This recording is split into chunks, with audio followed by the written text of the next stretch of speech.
many games. Yeah, I mean, there's like supposed really to win and there's actually winning, right? If you can't close it out, then that's it. LOA. Oh, he took spirits. He is dead. First blood, T1. Just right on cue. Praising Quincy crew.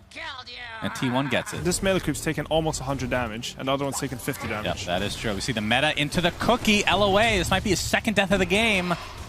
Yep, that last right click from Zephyr.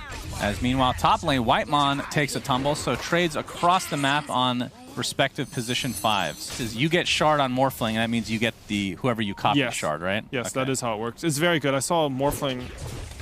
Oh, we see the bushwhack onto Whitemon. And a double call, actually, but it's going to cost a couple lives. Quincy crew. Nice double kill there, essentially. MSS and both Leslau each take one for themselves. So, like, I feel Morphling is catching up now, right? Like, that feels a bit awkward. You shut down this hero really hard, and now Savage is on his own here. Yeah, Carl's going to get the Dragon Tail. Whitemon with the Earth Spike. But here comes the coil from Quinn. First of the game into the bushwhack as well. Illusory Orb is enough to take out the Lion, but not enough to take out Carl. Leslau now taking out not only the wave, but some creeps as well. Cookie's going to be dodged from Quinn. Going to take the little shredder, though. Oh, it's a lot of damage. And with this haste rune, Zephyr secures himself the kill. Something that they did that was really good, actually, was they managed to keep their wagon alive. So if Axe is cutting your wave... Oh, wow. I missed 23 Savage. Okay. Yeah, I mean, they left it alone to do this way, but they kept their wagon top alive, which means Cuckoo can pressure this tower a little bit. They basically traded like 700 HP on the tower, though, for Terrorblade's full lane dominance, and it ends up with Terrorblade dying. So I don't think overall... Everyone's just dying. I'm not seeing it. Yeah, the biggest concern from Quincy Crew's side is Quinn himself in the farm. He has fallen quite behind, like you said. He's made some good moves to catch ground now. Right? That's true. Yeah. Yeah. At some point, it looked really rough, but after that kill on the Timbersaw top... Yep, initiation from Leslau. We see the Fire Spirits coming with the waveform as well. Zephyr will be chopped down by Leslau. Into the adaptive strike, Cuckoo. I don't think they have enough damage to world. Oh my god, that damage. Doesn't have enough to actually finish anybody off here yet. It's 3 minutes faster than average on this patch, out of only 10 matches, so a little bit of a small sample size. Leslau not able to get the Berserker's call off. Now they have to be careful. T1, Cookie actually will connect onto Quinn, and here comes the Phoenix. The coil is applied, but Quinn just takes too much damage. Roll's gonna get snapped here. MSS gonna get clipped by a couple of these kisses. Let's see if T1 can clean up anybody else here. Courier trying to get him baited here, but it looks like MSS might fall as well. Oh, he gets off the sharpshooter to get a little bit of a distance there, but it's not going to be enough. And really good play by T1 here. They're just going for the mid tower when they force all the Quincy Crew's heroes back. It's against Lion and DK, so I think it does make a bit of sense. Ooh, Lion. He's setting up on Yower again. Yeah, well, that's going to show that the Lincolns is there, and Whitemon now will attempt to run away. But LOA in the vicinity. No stun, of course. Adaptive Strike is there into the bushwhack. So Whitemon will fall. Because Blink Hex that's the fastest initiation in the game. Yeah, it's can't really fast. counteract. I mean, Whitemon can probably, like, if he impales from Fog into a Hex. Oh, we have a coil to start things out here on Zephyr. He's on the outskirts here. Looks like he's going to get taken out with that Sunray from LOA.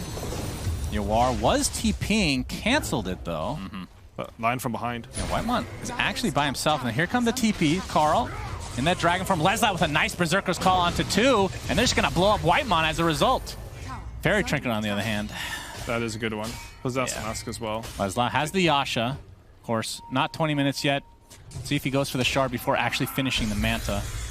Oh, Quincy, they want to go in here. Yeah, they sure do. Cuckoo puts himself potentially in harm's way. Berserker's call is there with the Sunray to follow. And that is going to be a very easy kill onto Cuckoo. And even the Mortimer's Kiss is coming out from afar. Yeah, and they know that that's down, so that's yet another spell that they don't have to worry about for this potential Roche take. Even Quinn is going for Lincolns. Yeah, it's just a really good item this game. It's hard to initiate onto these. Like, if you give Puck enough time to phase shift, he'll get that off. You give Morphling enough time to morph or live, right? Yeah. You just need a little bit of time. Also, I really like the Morphling versus Timbersaw matchup. I saw this once. I think it was Ame versus Beast Coast at the Major. I can't quite remember. In the Ana Major went all 3 games. Actually, I'm trying to think about this Maelstrom, because it's not for lane shove. Wait, one smoke in here? Yeah, MSS going to get clipped by the Chakram. We can see the DK ult is popped. Carl does get the stun out, and MSS will be the sacrifice for Quincy Crew. And if they just get out with that, they'll take that, I believe, any day of the week. But a lot of chase potential. Cuckoo with the Timber Chain Chakram. They're going to find Leslau potentially. Actually misses the Timber Chain, but still lots of damage to come on top of this. They blow up the Terrorblade instantly. What? Holy Jesus! The egg pops on the sideline. They're going to find yet another kill, this time on Lesla. So it's a 2-for-1. 23 Savage. I can't believe that he dropped that fast. Yawar turns into Mr. Timbersaw himself. They're going to find Zephyr in the trees. And with that Sunray, will ensure that they get their third kill of this engagement. Look at Quinn. He's getting his revenge tips in. He's been being tipped all game. Yep, not yet at least. We'll see in this next upcoming fight, but you are going for a BKB of his own. But here's the initiation from Carl. Dragon Tail. You can see the Sunray from afar, healing up Lesla pretty nicely. Is the Finger of Death going to be enough? The Hex to follow, and indeed, he took literally every kiss there from Mortimer. Took a while, but Lesla does die. Looks like it's going to be a trade, though. Able to take out Whitemon. Quinn, though, takes the Dragon Tail to follow. Oh, boy, that's not what he wanted. It could be game-winning. You never know. Yeah. If you cast a spell on it, it might stun you for 1 second. Yes. Maybe if it was a regular Bushwhack and not a lesser one. But yeah, it will be. I mean, with the Waning Rift also will reveal invisible units, including wards in the area, which is kind of cool. So kind of a Zeus treatment to some degree. But yeah, majority of Quincy crew do have the shard, like you said. So smoking up, 3K network lead now for them. Lesla looking for the initiation. Dragon Forms pop. That's the Aghanim Scepter on Carl. He is very hard to kill. He's actually going to jump and actually successfully get the Dragon Tail. Morphling gets blown up. That's just the Aegis, though. Lesla jumps in to try to save him, but that's not enough heal from Lesla. Yawar, in the meantime, pops his BKB, trying to kite 23 Savage, but the damage is just out of control now. The BKB's out of charges now as Yawar attempting to run away with that Scotty applied into the Chakram. And Yawar looks super dead. Gets the waveform off just in time. He's barely going to live with the attribute shift coming through, but Quincy crew still loses too. And Carl, full HP, beast mode, man. Man, he looks strong. And I think if I was them, like, they've won every late game I've seen them on. So they probably believe in that. Leveler on Leslau. That is an awesome item for the right-clicking axe. Very cool. Let's see if it comes to... Oh, Leslie is going to jump in with that Manta Style, and the burst damage coming through. It's not enough. We're going to get the Yule Scepter to come online here, but it looks like Cuckoo will fall eventually. Nope, Timber Chains with that Lotus Orb, so the Culling Blade, not nearly enough. They're trying to kite out 23 Savage. He gets the reflection up. Now Yawar's the one in trouble. Gets 4 steps to the safety. Waveforms to the high ground. Still getting right click from afar. Carl with that Dragon Tail keeps him in place. Lesla with a counter initiation. Will it be enough to actually kill Yawar? Getting healed more from the egg to follow with the shard online on LOA. Some way, somehow, nobody has died in this fight. So much sustained from both sides. My God, that's crazy. And Roche is available. And T1, they need to just Roche him right now. They use Metamorphosis, they need to go. Ooh, Aghanim Scepter, so likely see that on 23 Savage with the Fear. Yeah, I would like spell. That. Him or Timbersaw. I think Timbersaw's is pretty good. Quinn, too. They pop the Lincolns into the Dragon Tail again, trying to get healed, but it's not going to be enough. Buys back into the game. Initiation now from Leslau. Looks like he's going to drop shortly after. A double kill for Cuckoo, and now a double buyback on Quincy crew. That all rhymed for some reason. Roshan at half HP. Need to reset here. Where's 23 Savage? No meta right now. He's going to jump in, though. They're going to try to burst down Punk. That's a dive back onto Quinn. Oh, no. Quincy crew crumbling here, but Lesla with a pretty big initiation. I don't know if they can fight without their position to Puck. And you can see all this damage and all this control just going to work. And this looks like the potential beginning at the end of game 1. 4 dead for Quincy crew. Make it 6 if you want to count the buybacks. And they only get the Snapfire in turn. All right, well, that's going to be the bottom racks. And the middle racks will be next in all likelihood. Still 30 seconds without any core hero. So an easy double here for T1. And they can reset if they really want. 23 Savage is the one that took the Aghanim Scepter. So that, like we talked about, gives you the Terror Wave, which provides that AoE fear and then gives you a few seconds of Metamorphosis to work with. But it's going to be Megas, it looks like. And Quincy crew, I mean, they held on strong for quite a while. It was really even, and it was literally just that fight. That was the game. It was the same at the bottom one where Quincy crew had the Aegis on Morphling. Like 2 times now, they've taken big fights into T1's vision, or they've been baited into it. All right, here's the initiation. Can they blow up the 23 Savage? Oh my God, the Satanic is bringing him alive. Leslau getting beat down in the meantime. The egg does pop successfully, but really not enough damage done from Quincy crew's side. So 23 Savage continuing to focus on the towers as we see the Fear come out. And that's going to be a double kill, taking out Yawar in turn. GG is called game 1 to T1. looking just as strong as they were in the Animajor.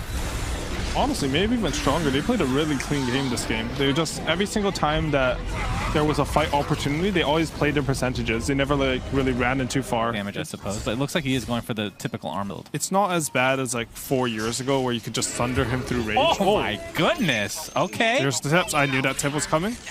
Wow. Quinn has been tipped 18 times this series. He's ready to exact some vengeance. Crypt Swarm, I think Phase Shift was still on cooldown. So not able to get it off as LOA in the meantime. And taking some Wyvern damage. They will be able to clean him up at the very least, so you see the orb come out. Carl, LOA, gets off the Maledict. Quinn gets a decent amount of healing. Now the Spirit Siphon will help quite a bit as well. Earth Spike, gonna prevent any more aggression from coming out. He won't have Phase Shift. He has Phase Shift, and Bottle Charges are coming too, but yep, the Maledict. Well, we'll take him in any, I guess. But finally level 6 now with Cuckoo, so Doom available. Zephyr slowing down a bit here. Devour used on the Enchantress creep. Now MSS, if he takes a Doom here, he is almost certainly dead. He can take a Hadouken instead, and the chase with the Scorched Earth is actually just going to be enough. Nice casual rundown there for Cuckoo. The pubs I play, you don't have, you don't have these teammates on your team where you have Carl just pushing every lane for you.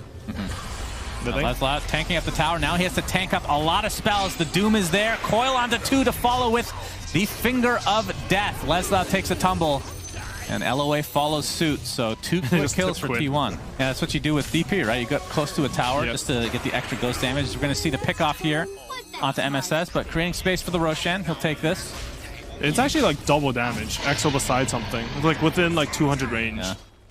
And I had Don't spoil it. Don't spoil it. There's going to see the silence into the hoof stomp. Double edge to follow. Will 23 Savage get off? Oh, he doesn't even get the infest off. There were creeps there, but I think he was dead anyways, to be honest. Like, you have to specifically know such a specific mechanic and apply it. Net, they actually see Whitemon attempting to TP out now.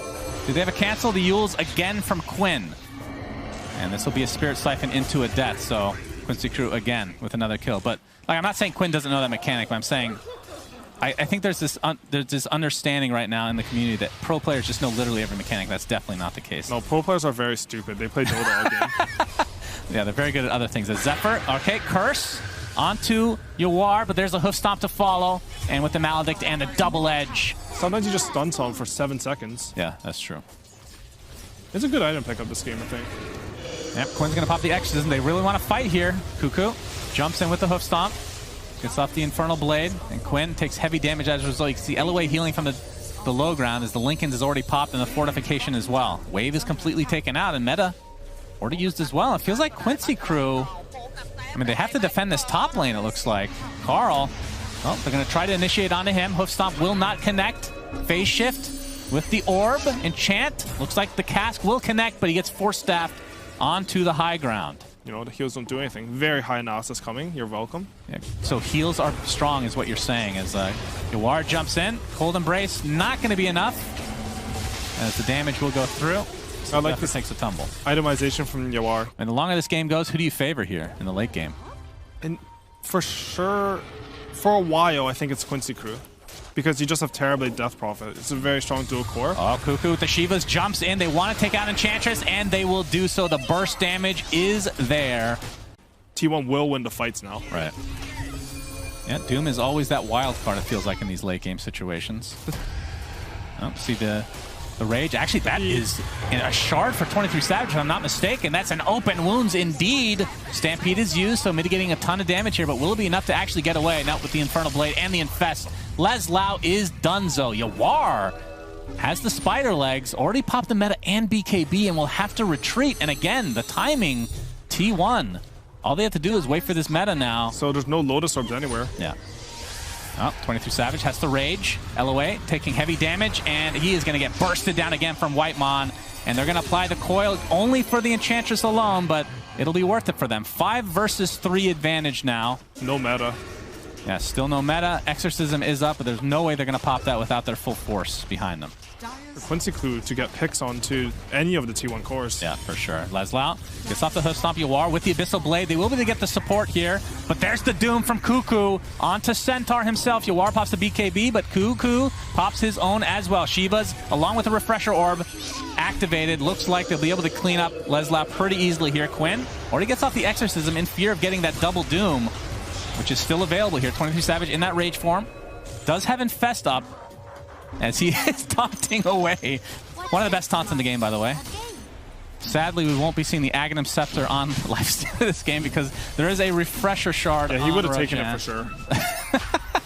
Yeah, there's no way he would have taken it either. That's the sad part, the sad reality for my life. 12K net worth lead for T1, and this might be the last-ditch effort for Quincy Crew. They have to deny this. Buy back onto Leslau. Remember, has the Stampede available, can walk through terrain here. Around. They might find a Wyvern smoke first. is actually going to be popped, but Zephyr doesn't realize it's been popped. We get the silence coming out. There's the Abyssal Blade from Yuar jumping in onto Whitemon. Will it be enough? The heal with the Infest is enough to keep Whitemon alive for now. And you see the coil onto 2. The first to die is LOA. Buys back into the game, though. Doom applied to Yuar already, but all he can do is right-click and try to run away. It finally will end. He has his Sunder available. Might have to use it on a teammate if he's not careful here, but MSS in the meantime just getting beat down by 23 Savage. Silence applied to UR. Still can't get that Sunder off. He's getting very low. Finally does so. Now gets full HP as we see 23 Savage beating upon Quinn with that open wound. Just so much damage. Double kill for him.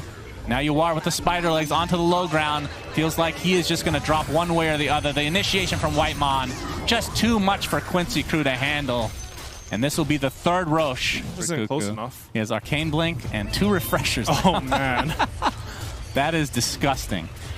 That is absolutely disgusting. It's 23 Savage taking out that tier 4 successfully. We have the double buyback from Quincy Crew, but they know that there's no meta right now. There's not too much to fear. Oh, okay. Coil again onto MSS. He's just going to heal through it. That might provide a little bit of space, but here comes Cuckoo with the Doom again. But there's the Stampede to try to counteract this, but the Yules keeps him in place. And into the stun from the Lion. That means Quinn will take a tumble. 110 seconds, no buyback.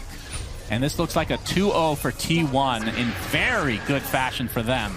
They looked extremely strong here. Yeah, just really smooth gameplay. They understood that even though you're against terribly DP, like I thought that would be a bit scary to go into late game with, but they just had confidence in their players, and once the refreshers and Doom come out, like, can't contest them in team fights. Yeah, this was extremely well executed from Team.